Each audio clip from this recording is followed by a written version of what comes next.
belt. WBC and Terence have been going back and forth the last 2 days. They stripped him. He kind of went off about sanctioning fees. Just your thoughts on that whole situation.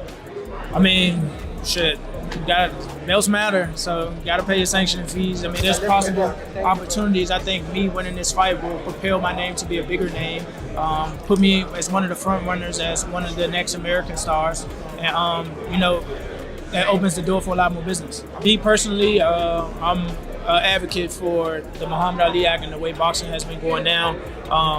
Just protecting the fighters, protecting the fighters, protecting the fighters, protecting the fighters. If there's anything that enhances, cool, keeps everything in play with the Muhammad Ali Act, cool. Lamont Roach Jr. isn't just gearing up for the biggest fight of his career. He's drawing a line that cuts across the entire sport.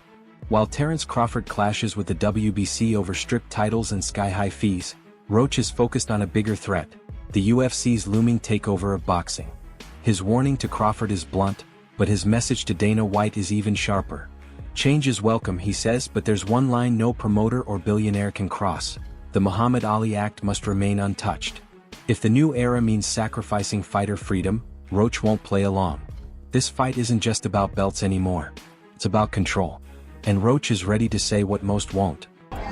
Riding the coattails of what Terence was saying yesterday and just kind of saying that, there's too many belts. It's obviously the sanction fees are getting out of control. They are trying to change the Ali Act. There's hearings today going on about it. It sounds like it might get passed sooner than later. Just what are your thoughts on UFC getting into boxing and eliminating the Muhammad Ali Act? I definitely don't like anything changing with the Muhammad Ali Act. The Muhammad Ali Act is in place to protect the fighter. But I did see a clip that said that the Muhammad Ali Act, if there's any change, there's an or. So they're keeping it the same and then an or for the fighter's choice. I don't know how that's going to work, but me personally, I say leave it alone. If you want to incorporate something new in boxing, make sure the fighters come first. Would that be an organization, like just kind of the way they're coming in just off the bat as a fighter, maybe younger fighters in your gym even, is that, do you advise them to go for it? Do you advise them not to? I don't know. What's kind of your take as far as joining that UBA? Me personally, I'm an advocate for the Muhammad Ali Act and the way boxing has been going down. Just protecting the fighters, protecting the fighters, protecting the fighters, protecting the fighters. If there's anything that enhances, cool, keeps everything in play with the Muhammad Ali Act, cool. But until further notice, or if I have more knowledge about it, I'm with what's going on right now and how boxing is today. The spark behind this entire controversy wasn't a rival or a judge's scorecard. It was an invoice. After beating Canelo Alvarez and cementing his place among the greats, the World Boxing Council came calling. They wanted a sanctioning fee of roughly $300,000. Compared to Crawford's reported $50 million purse, it sounds insignificant. But to Crawford, this wasn't about the money, it was about principle. That don't even make sense. I'm the motherfucker that's putting my life on the line, not you. You ain't stepping your motherfucking ass in that ring. You or nobody else. You or nobody else. So why should I have to pay to carry your belt? You should be paying me. If you want to be truthful, you should be paying me. If we're being real, you should be paying me. The WBC didn't take long to react. They immediately stripped Crawford of the super middleweight title when he refused to pay. President Mauricio Suleiman went public, saying he felt insulted after Crawford ignored their emails and financial demands. He claimed Crawford's silence was a slap in the face to an organization that had supported him. We made a very clear 0.6%, which is $300,000, with $225,000 going to the Jose Sulaiman Boxers Fund, which is to help former fighters in need. And it is just regrettable. Not even a thank you or I'm sorry, taking a different route, no response. I wish him the best. But this is not. The WBC is huge, it's great, it's about greatness, and I'm relieved, to tell you the truth. They expected gratitude and a payment. What they got was a response that could shift boxing's power structure for good. After hearing Suleiman's comments, Crawford didn't release a polite statement. You went live and let loose. In a clip that spread like wildfire, he addressed the WBC president directly. Boy, you better slap yourself. $300,000 plus another $100K something for sanction fees, right? Then he gonna tell me I ain't even apologize. Like, who the fuck you think I am? Boy, you better slap your fucking self. Ain't paying your ass shit. Fuck you talking about pay you $300,000. What makes you so motherfucking better than any other sanctioned bodies? Huh? Answer that question. What makes you better than the WBO, the IBF, or the WBA? Everybody accepted what I was giving them. But you, the WBC, think that you better than everybody, don't you? So since you, the WBC, and you got the fucking green belt, which don't mean fucking shit. The fucking real belt is the ring belt, which is free. Crawford made it clear that he's the one risking his life in the ring while officials watch from ringside in suits. Then he went further, exposing where those sanctioning fees actually end up. He accused executives of using fighters' money to travel first class, sleep in luxury hotels, and dine on five-star meals while boxers bleed for their checks. He reduced the belt to a prop, telling them to keep it. The only title that matters to him now, he said, is the Ring Magazine belt, the true lineal crown, and importantly, it doesn't cost fighters a dime. I don't see, it irks my nerves how this dude gets on a plane, gets a hotel suite, him and his buddies, they go out to dinner, 5-star meals, all that, you know, and guess who gotta pay for it? Us fighters. We paying for y'all to come out here, have the time of y'all life, stay in the best hotels of y'all life, and it's all done on our dime.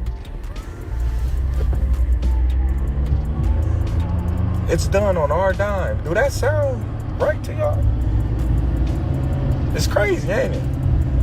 We the one out there getting battered, knocked upside our head, and every time we step foot in the ring, we gotta pay them a sanction fee like they the government. We getting taxed. As Crawford sets the old system on fire, WBA super featherweight champion Lamont Roach Jr. delivers a colder, more calculated perspective. Roach, who's preparing to jump 3 divisions to face the dangerous Isaac Pitbull Cruz, didn't join the rebellion. His stance was simple and businesslike: you've got to pay your sanctioning fees. Let him keep the belt. WBC and Terence have been going back and forth the last 2 days. They stripped him. He kind of went off about sanctioning fees. Just your thoughts on that whole situation. I mean, shit, belts matter, so you gotta pay your sanctioning fees. I mean, what he has going on with the sanctioning body is, you know, his situation. You know, me on the other hand, I'm here fighting for this championship. So if that's what I have to do, I mean, well, everybody knows that's what you have to do. So I'm okay with it. I don't have no problem with that. You know, and that's just about it. What he has going on with them is what he has going on with them. It's not that Roach enjoys handing over money. He knows the fees are excessive and the business side is ugly. But he sees them as the price of admission, a toll you pay to reach your goals. For someone still climbing toward pound-for-pound status and Hall of Fame consideration, the belts open doors. Crawford, Roach notes, is wealthy enough and accomplished enough to walk away. Most fighters aren't. For them, paying the fee is part of the grind. President of WBC, Mauricio Suleiman, does have a point, because historically it's always been 3%. That's what the fighters play, and that is what it is, and that's what it's always been. Obviously, a fight of this magnitude, which was being billed as Fighters of the Century, $50 million allegedly he got paid for that one. They don't want to take 3% off him. They said let's do 0.6%, which is $300,000. So I understand it, and that's just the way the system is. Don't tell me he's not paid the WBC sanction fees before, because he must have. But now what he's saying is, I don't want to pay that, because I want to, you know, the Ring Magazine are the ones that have got it right. The Ring Magazine obviously is one of the most historic belts and considered the number one of the 4-belt era, the Ring magazine, but they don't charge. So that's where he's at, and that's the point he's making. But then how did the WBC then make their money if they don't make commissions off? It's like everyone charges for everything. All the other sanctioning bodies would have charged him as well, whatever that was. So it would appear to me that if there's 5 sanctioning bodies, which would have been the WBC, WBA, the IBF, the WBO, and the Ring magazine, that's why it's 0.6%.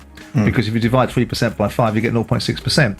I have very little respect for the WBC and the way they operate. I have very little respect for Mauricio Suleiman. I think they're a hypocritical, disingenuous organisation.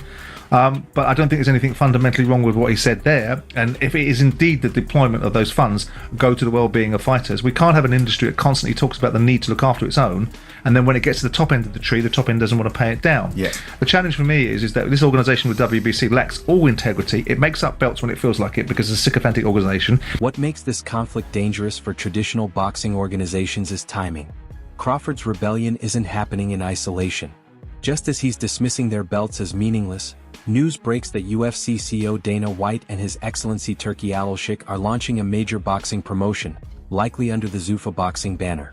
Depending on who you ask, this is either the disruption boxing desperately needs or the threat it has feared for years. Announced a partnership with Zuffa Boxing on Monday morning that will take the company to the exclusive streaming and TV partner for the new promotional company in January. So number one right there, Zuffa Boxing kicks off in January 2026 on Paramount Plus.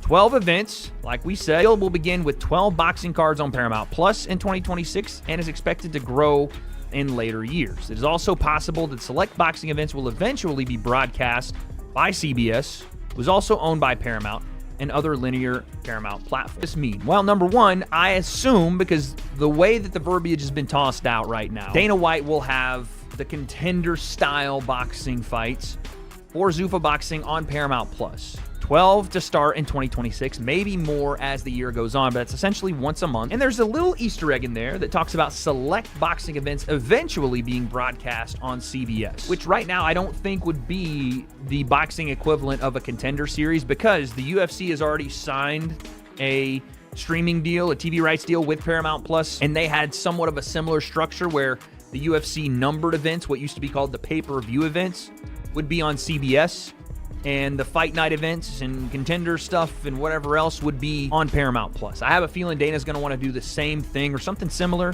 with this boxing structure, so expect, if there are massive select events, that it would potentially be like what you just saw with Canelo Crawford, with the Ring magazine backing, with Turki Alashik involved. Dana White maybe using some of his fighters from Zuffa, maybe not, finding a way to use Zuffa Boxing as the promotional backing for those mass. Crawford sees the shift coming. During his rant, he openly praised Turkey, signaling his support for the new power players. That alone should terrify the WBC. If top fighters decide belts aren't necessary to sell fights, the alphabet organizations lose their leverage overnight. If Dana White creates a league where the best fight the best without sanctioning fees clogging up the system, the old green belt could become irrelevant. Crawford isn't just lashing out, he's aligning himself with the future. Turkey, I hope y'all get that done, man. I hope y'all get that done so we can all see, people face like this guy, go away from boxing, because they ruin this sport with all these antics that they do. They got they ranking systems when people be mandatories for years, like Benavidez. They don't strip these fighters, but I give credit to the IBF. They stripped me. They ain't even give me time. They stripped me, pop me, even though I wasn't, coming back down the way. But they handled their business. They did what they were supposed to do. But Lamont Roach Jr. sees a hidden threat in the UFC model that many fans overlook. While the public celebrates better matchmaking and fewer fees, Roach raised a critical concern: the Muhammad Ali Act. The federal law protects boxers from predatory contracts and ensures promoters can't control them the way the UFC locks fighters down. Roach warned that if boxing fully embraces the UFC structure, fighters could lose their independence overnight. If you're bringing something new to boxing, make sure the fighters come first, he said. Roach doesn't want to swap corrupt sanctioning bodies for a single promotional monopoly. It's a sharp contrast. Crawford wants to burn the old system down, while Roach fears the new one might be even worse. The sport and the brand, all the things I liked about boxing and all the things I didn't like about boxing. I want to get in there and start putting together fights with not only up-and-coming guys and people that we think could be future stars, but it's sort of morphing into also putting on fights with some of the biggest stars in the world. Sure. I talked about how Zuffa Boxing is only going to recognize Ring Magazine belts on this show as the championship. But I think about baseball, right? You have AAA, and then you have the major leagues. And I know you're very into the development of fighters. That's what you really geek out on your, Contender series, right? So while I love the fact that you're not recognizing the sanctioning bodies, just the Ring Magazine belt as the world championship. But in AAA, you do have a national championship, right? And then it's not the World Series, but is there going to be a Zuffa belt where the winner of the Zuffa belt has a springboard into Riyadh season and a championship fight, a Ring Magazine fight? You and I have never talked about this, but the answer is yes. Right, of course. What will happen. Right now, boxing is standing at a crossroads. On one side is Terence Crawford, a legend proving his name carries more weight than any belt. He's showing fighters they have the power, not the sanctioning bodies. On the other side is Lamont Roach Jr., the disciplined pro who understands that until the rules change, you still have to play the game to win. The Zuffa belt, and then there will be a ring belt. And yes, I will not recognize any of the other sanctioning bodies. So Dana, when we were kids, right? If you turned on ESPN or USA Today later on, you saw guys fighting really excellent fights and creating new fans, and there were belts, kind of local belts that were springboards to bigger things. Is that what inspired you to think about a Zuffa belt maybe as a springboard, or is that more based on the UFC model? Yeah, based on the UFC model, which possibly could have been based off what you were talking about earlier, when I was younger and thinking about how I wanted to do this. And yeah, I mean, a lot of people, I've seen a lot of talk about, oh, he's talking about doing this and that, it'll never work. We'll find out in the next couple of years. I'm one of those guys that I'm going to put my head down for the next couple of years and grind and I'm not worried about what everybody else is doing. You got Eddie Hearn going, I want to compete with him, I want to do this and that. I don't care what any of those guys are doing. These guys have been doing what they've been doing for 100 years. None of them have any vision. None of them ever think big time, or we wouldn't even be having this conversation if any of those guys were ever a threat. As Dana White and Turkey Alashik prepare to reshape the sport, the real question isn't who becomes the next champion. It's whether championship belts will matter at all in 5 years. Crawford has already tossed his aside, and if the organizations don't adapt, the rest of the sport might follow. That's all for today's video. If you enjoyed it, be sure to like, subscribe, and hit the bell so you never miss what's next. Drop your thoughts below, stay tuned, and we'll catch you in the next one.